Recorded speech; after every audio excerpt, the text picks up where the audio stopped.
Hello, and welcome to the Marist Conversation Series. This is the second installment of 6 parts, which will focus on Strategic Plan 2025. In our first installment, we looked at what it meant to be unwaveringly Marist. Today, we're going to dig into what it means to excel in academics at Marist School. Joining us today are Kim Premoli, Academic Dean, and Molly Carlin, our Dean of Faculty and Director of the Foundations Program. As we take up the topic, it's important to just think about what it means to excel in academics and the way Marist School has done that for 120 years. Part of our rich tradition is balancing academic innovation with the heritage of Catholic education. So students come here to learn the newest, most up-to-date information, models, and skills, but at the same time it's grounded in those things that have been a part of Catholic schools since their origin. We know that all good academic programs, though, start with a very well-equipped and appointed faculty. And so, Molly, maybe talk to us about how we make sure that we continue to have the best and the brightest on staff here at Marist to work with our students. Absolutely. You know, when I think about the faculty at Marist, I think about how fortunate we are to have a group of people who are really experts in their field, really dedicated to learning more and constantly growing in their subject matter, and really have that love for their subject matter that they want to pass on to their students. On top of that, they just have really great pedagogy and are always wanting to improve their teaching skills as well. I think we are fortunate to have people who really want to work here because all of that Catholic independent Marist spirit matches their vocation. Because it's bigger than what's going on in the classroom. Our faculty are interacting with our students on the athletic fields, in robotics, in theater, drama, dance, in multifaceted ways that make them really integral to the development of the students. And so, you know, we are proud of our faculty and really feel like they are here for the right reasons, and when we're looking for faculty members, we're looking for that fit. Yeah, and it's so important. Our faculty matches their level of subject matter expertise, their dedication to the craft of teaching with just a deep care and concern for young people. They love working with adolescents. They love helping them engage with the materials and bring out in them the same interest and passion that they share themselves for that subject. Right. So, you know, the challenge, I think, for us is to find those people who are really top in their field and are going to add to that academic excellence that we are known for, and also contribute to the life of the school, and who are invested in the mission. And so that requires us to look really far and wide for the right people, and making sure that it's a mutual fit. And so what I find just really edifying is that we do search nationwide, and we have had relationships with different search firms and organizations that allow us to do that. But when we go around the country looking for faculty members, they know about Marist. Our reputation really precedes us, and there's a great interest from a lot of people there. And so we're very fortunate to be able to kind of go across the nation and pick from the best and the brightest, but kind of with always that, how will this person fit into the overall mission and life of the school, in addition to the excellence that we want them to bring to the classroom. And the importance of that is just underscored. So much of the time our graduates come back and they talk about the teachers here.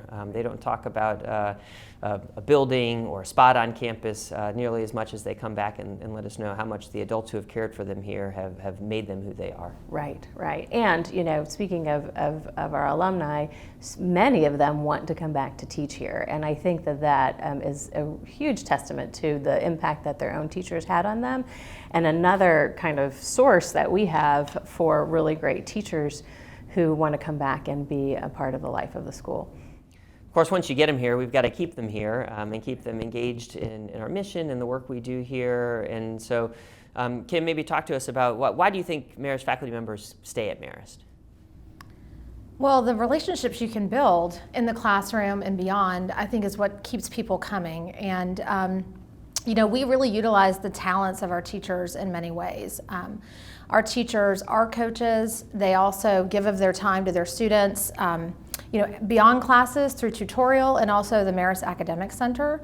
And I think what that shows is that there is a real connection between teachers and students and the mission here at Marist, and that's what that's what keeps our reputation so strong, but also keeps our teachers feeling very appreciated in the work that they're doing. I think it's also about community and the fact that we are a faith community, and we work so hard through the recruitment process to look for faith-filled individuals to take on these teaching roles. When I'm interviewing people, the way I describe it is, we are a faith-based school, and that's so integral to our mission that we have to have adults on campus who exemplify that to our students. And so whatever faith tradition someone might come from, really that's just a baseline requirement. And so you might be the best biology teacher that I have ever seen, but if you're not going to be able to add to the faith life of the school, then it's probably not a good fit. And so because we sort of gather these people who are here for more than just the classroom, for the outside of the classroom experiences, the opportunity to be a role model and participate in all that's involved in being a part of the community of Marist, that makes it more than a job. I think that again just sort of speaks to their vocation, which is more than teaching one subject every day. It's being a part of a community that supports you as a teacher and a faculty member in all that that life hands you. And so it works both ways. Our teachers are supporting our students, and I think our teachers feel really supported by the wider community here at Marist. And of course, these days there's a teacher shortage, and so it's harder than ever to find folks who meet all of those things, who can be that amazing biology teacher, can be that awesome lacrosse coach, and can develop that Christian mindset and that call to spiritual life and prayer that we want them to, which is why it's important that we be able to say and lead as a Catholic school, not just academically, but in terms of things like benefits and compensation for our faculty. When we find the right people, we want them to come and stay here and grow here. Speaking of that growth, professional growth in education has been really interesting these last few years, this last year in particular, but the rate of change in the model of education has been faster now than it's ever been historically. So how do we, Molly, through professional development, continue to make sure that our teachers are equipped with all they need to be successful in the classroom? Yeah, I think that's so important, and the best teachers are ones who are committed to lifelong learning and continually improving their craft, and as well as staying current with their subject matter. And one of the highlights, I think, of being a faculty member at Marist is a very generous professional development budget and support for teachers to pursue their interests.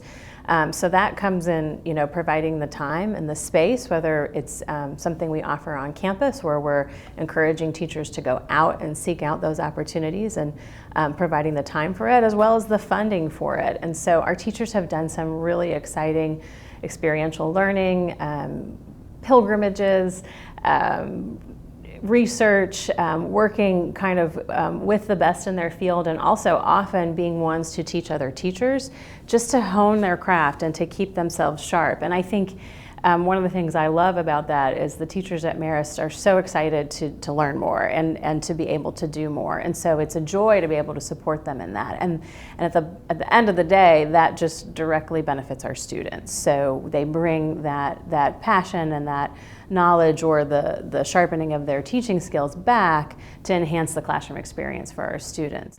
Yeah, so they bring them back. Our kids have the direct benefit from those professional development experiences our faculty has.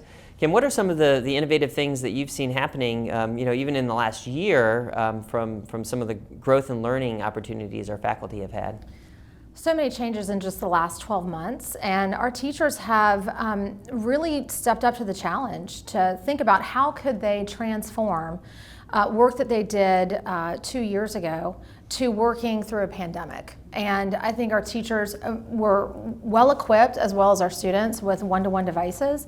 to initially make the transition to remote learning or hybrid learning. I would say teachers have been open to understanding where students may struggle, how something doesn't necessarily translate from what we did 2 years ago to how we need to do things today, and have been really open to trying new things, working together and collaborating on what worked in one class or one discipline and how that might be able to work in my class, or where I'm seeing some struggle or not sure how I want to do something.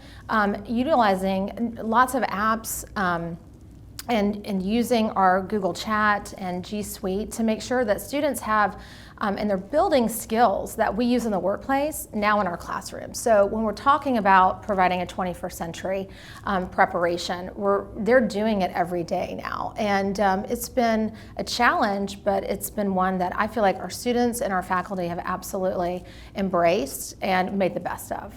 Thinking about how our faculty responded to the pandemic, I do think that because of the innovation that was required, it really will change and improve for the better all of their teaching strategies in the future. And so there's a lot of good that came from being forced to innovate this year that I think will positively impact instruction at Marist in the future, and just some really exciting things that have come of that. I have to say, I was just so proud of our faculty who had the spirit of how are we going to solve the problem of this pandemic? How are we going to continue to deliver an academic program of distinction? How are we going to continue to provide excellence in the classroom despite having to do it in a totally different way than we've ever done before? And the way in which they took up that work and they've continued it over the course of this year has been really remarkable. So some of the innovation that we've done has been because of the great benefit we've received from a grant from the Goizeta Foundation, which allowed us to build the Goizeta Center for Immersive Experience and Design, which is going to be a hub for 21st century learning and experiences that has as its ultimate goal increasing the capacity our students have for empathy, which is one of the most important 21st century skills. We need to prepare our students to go out and lead and serve around the world. And of course, that means having an understanding of, having a concern for the people of the world and the varied peoples of the world, which makes it more important than ever that our students learn from a diverse faculty here at Marist School. And so how we hire, what we think about when we bring people on board is how can this individual help our students have a more diverse experience at Marist School and be ready to enter into and celebrate a diverse world that they're going out into as well. You know, as we're hiring, we can keep in mind the need to attract diversity in our faculty, just as Marist has always done in its student body. So Marist intentionally enrolls 25% of its students as non-Catholic. That's one example of a kind of diversity of thought and experience that we're looking for. And so we look for that in our faculty as well. In addition to that, I think about diversity of background and cultural diversity. As our student body becomes more diverse, it's just so important that our faculty reflect that as well. Absolutely, and our curriculum too. You know, we want to have a curriculum that reflects the diversity of our students in terms of background experiences, as you said. One of the main ways we do that is through our Global and Humane Studies Task Force, which takes up looking at our curriculum and making sure that it captures voices across each of those experiences around the world too. So can maybe tell us a little bit about that task force work?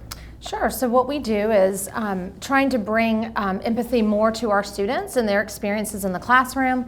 And we have so many opportunities for students and teachers to experience a variety of perspectives and thereby grow their empathy, our students' empathy.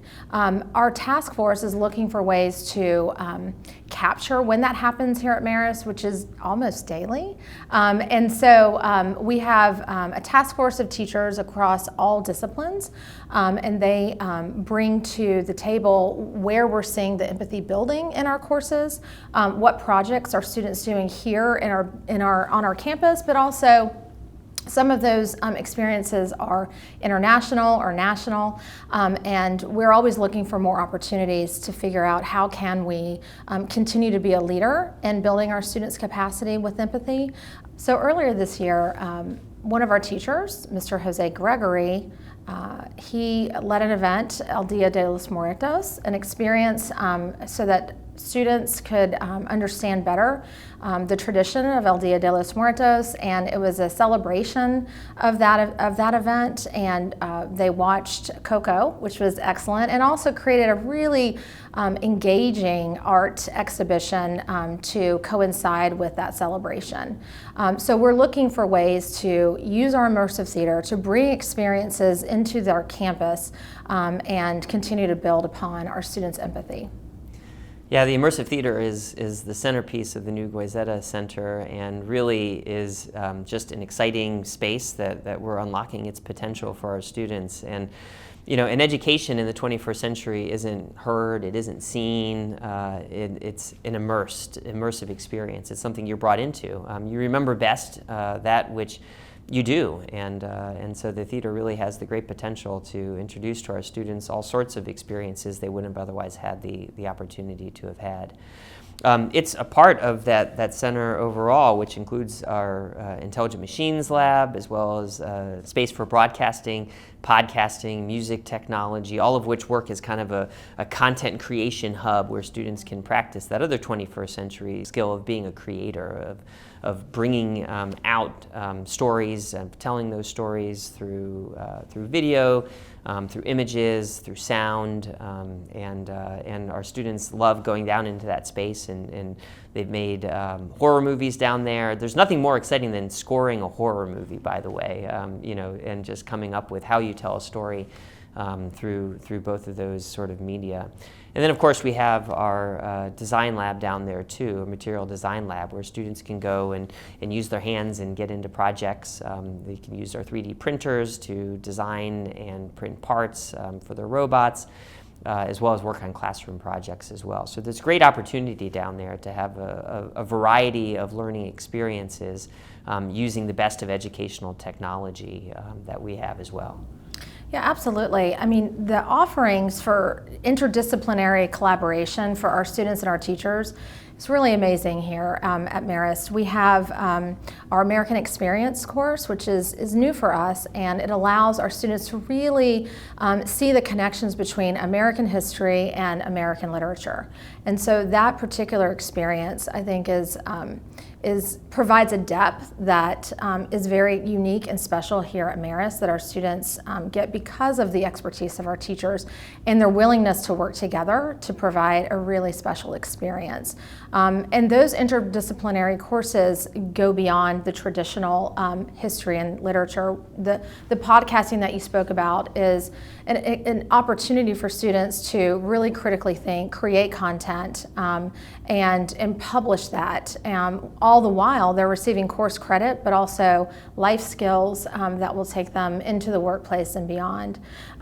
We also have for our AP students in science the experience to have a full class period in one term dedicated to laboratory is very, very unique to a traditional high school. And the fact that we value that and so provide students that experience to go beyond the lecture and maybe some on-the-surface experimentation to take it into a class that is dedicated to laboratory experience, I think is a wonderful investment that we've made for our students that will pay off for a very long time. You mentioned something that reminds me of just what's at the heart of the work we're doing in our academic program as we prepare our graduates to go out into the world. We want them to be able to think critically, to respond creatively to crises, and to work in collaboration with others to solve problems. I think this last year has told us just how important that work is, to be able to think critically about an inexperienced problem that no one in the world's ever had to solve before, and to be able to kind of be creative in your response to that.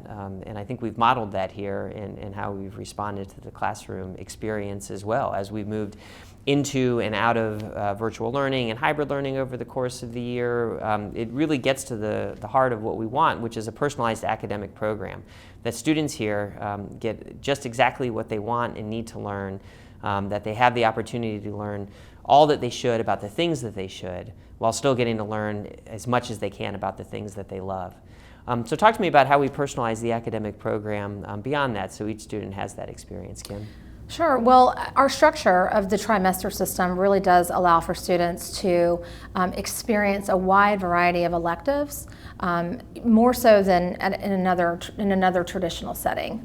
They have more opportunities and more offerings to choose from. We ask our faculty to think about the areas from maybe a traditional classroom that they'd like to go into deeper. And sometimes our students provide some feedback for teachers of studies that they would like to do themselves. And so often we'll find our teachers annually building out elective coursework, such as African American literature or Latin American studies, sports broadcasting, the organic agriculture is one of those, where students get some really in-depth knowledge with some really dedicated and interesting faculty to develop some of that interest and things that they might be able to do in the future. And it's not just through course scheduling that our students get to sort of carve their path through Marist here as well, and have lots of different experiences. It's actually in each specific class. In science, for example, they're learning to fly drones. In our business, computer, and engineering classes, they're learning to build robots and manufacture their own parts. And throughout their curriculum, our students have the benefit of experiencing both virtual and augmented reality to experience firsthand the components they're learning in class. These are all just more examples about how our teachers dig in to their own interests and the interests of students to give our students more experiences and how they can apply their learning.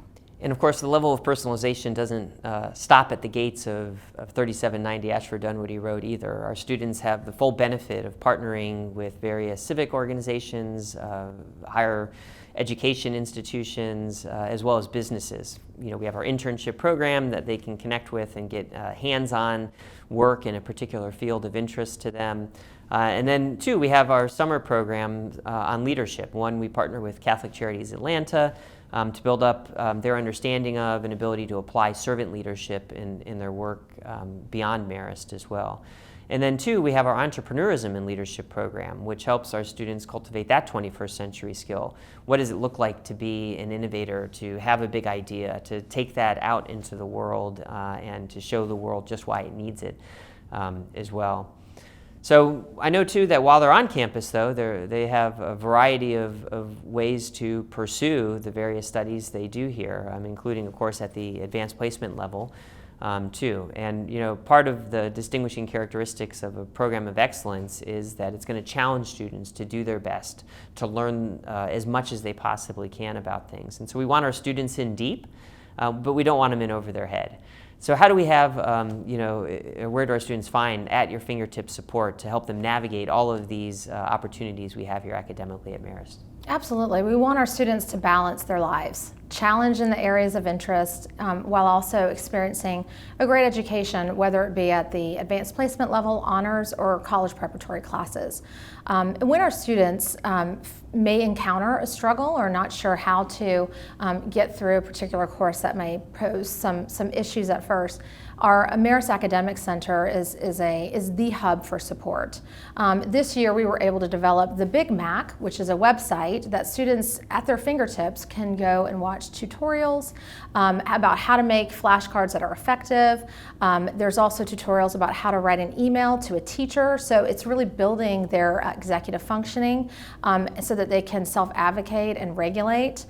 We also provide peer-to-peer tutoring through the Marist Academic Center. Our teachers also do some tutoring by discipline, particularly in math. This year it is developed into sort of a homework help in the evening, and we have teachers who give of their time to help students who are at home doing homework who may encounter a problem they're not sure about, and if they go to the Big Mac, they can get on a Google Meet, they can ask their question, and their needs are met right then and there. We also have study skill courses at the foundation level and also at the high school level to continue to help students and assist them with building those skills to be successful in the classroom, self-advocates, and well-adjusted. Of course, one of the levels we think about is our foundations program. Our youngest students and most tender minds have kind of a distinct academic experience. Maybe Molly, just tell us about what our foundation students have the benefit of experiencing. Absolutely. I think it's such a benefit to our Marist students that they can kind of try Marist out as a 7th and an 8th grader before their official transcript begins in 9th grade. And so, one of the great benefits of being here is that they are taking their classes in the hallways, in the same buildings, shoulder to shoulder with their high school counterparts. So they have a challenging core curriculum that covers math, English, science, theology, history, but with a little bit of opportunity to sort of delve into those electives. And just, I think our goal for them as 7th and 8th graders is to sort of figure out their strengths and the areas where they need some additional support, so that by the time they enter the high school program, they're really just well set up to succeed and have figured out kind of how to do school at Marist, developing those study habits and organizational skills that are really essential to navigating a campus like this, as well as the balance, so that we talked about before, of learning as a 7th and 8th grader what kinds of activities or athletics you might want to pursue. We offer a lot of options, and it gives students an opportunity to pursue things that they may not have been exposed to in their elementary schools, or even known that they might be interested in. And so I think that freedom and independence to sort of personalize their Marist experience as a 7th and 8th grader just sets them up really well for success in high school. And all of that, I think produces what is an academic program of distinction here at Marist. We have a lot of success when it comes to all of the objective measures of learning, whether that's through scores on advanced placement exams, on the SAT and the PSAT, as well as obviously a good track record with college admissions as well. But beyond that, and perhaps more important than that, our academic program is aimed at the whole person. It develops all the areas of human thought and human experience, so that our graduates come out well-rounded in all the ways we would want them to be, again, prepared to lead and serve in the manner of Christ and around the world as well. Well, Kim, Molly, thank you both so much for speaking with us today on the Conversation Series about how Marist School does and will excel in academics. It's both encouraging and enlightening to hear the great things that are happening in our academic program here at Marist School. We hope and would invite you to join us for the third installment of the Conversation Series, which will be focused on our strategic priority of educating the whole child. That will be broken up into 2 episodes, the first focused on student programming and the second on student activities. We look forward to seeing you then. Thank you.